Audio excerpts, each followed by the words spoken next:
बूढ़ा आदमी, युवा पत्नी और चोर। पंचतंत्र की कहानी। किसी ग्राम में किसान दंपति रहा करते थे। किसान तो वृद्ध था, पर उसकी पत्नी युवती थी।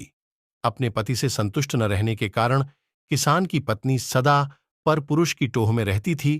इस कारण एक क्षण भी घर में नहीं ठहरती थी। एक दिन किसी ठग ने उसको घर से निकलते हुए देख लिया। उसने उसका पीछा किया और जब देखा कि वह एकांत में पहुंच गई तो उसके सम्मुख जाकर उसने कहा, देखो, मेरी पत्नी का देहांत हो चुका है। मैं तुम पर अनुरक्त हूं, मेरे साथ चलो।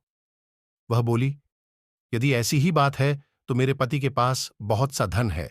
वृद्धावस्था के कारण वह हिलडुल नहीं सकता। मैं उसको लेकर आती हूं, जिससे कि हमारा भविष्य सुखमय बीते। ठीक है, जाओ।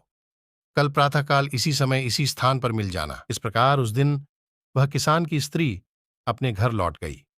रात होने पर जब उसका पति सो गया तो उसने अपने पति का धन समेटा और उसे लेकर प्रातःकाल उस स्थान पर जा पहुंची। दोनों वहां से चल दिए। दोनों अपने ग्राम से बहुत दूर निकल आए थे कि तभी मार्ग में एक गहरी नदी आ गई। उस समय उस ठग के मन में विचार आया कि इस औरत को अपने साथ ले जाकर मैं क्या करूंगा, और फिर इसको खोजता हुआ कोई इसके पीछे आ गया तो वैसे भी संकट ही है। अतः किसी प्रकार इससे सारा धन हथियाकर अपना पिंड छुड़ाना चाहिए। यह विचार कर उसने कहा, नदी बड़ी गहरी है, पहले मैं गठरी को उस पार रखाता हूं, फिर तुमको अपनी पीठ पर लाद कर उस पार ले चलूंगा। दोनों को एक साथ ले चलना कठिन है। ठीक है, ऐसा ही करो। किसान की स्त्री ने अपनी गठरी उसे पकड़ाई तो ठग बोला, अपने पहने हुए गहने कपड़े भी दे दो, जिससे नदी में चलने में किसी प्रकार की कठिनाई नहीं होगी और कपड़े भीगेंगे भी नहीं। उसने वैसा ही किया।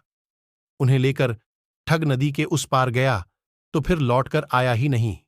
वह औरत अपने कुकृत्यों के कारण कहीं की नहीं रही। सीख: अपने हित के लिए गलत कर्मों का मार्ग नहीं अपनाना चाहिए।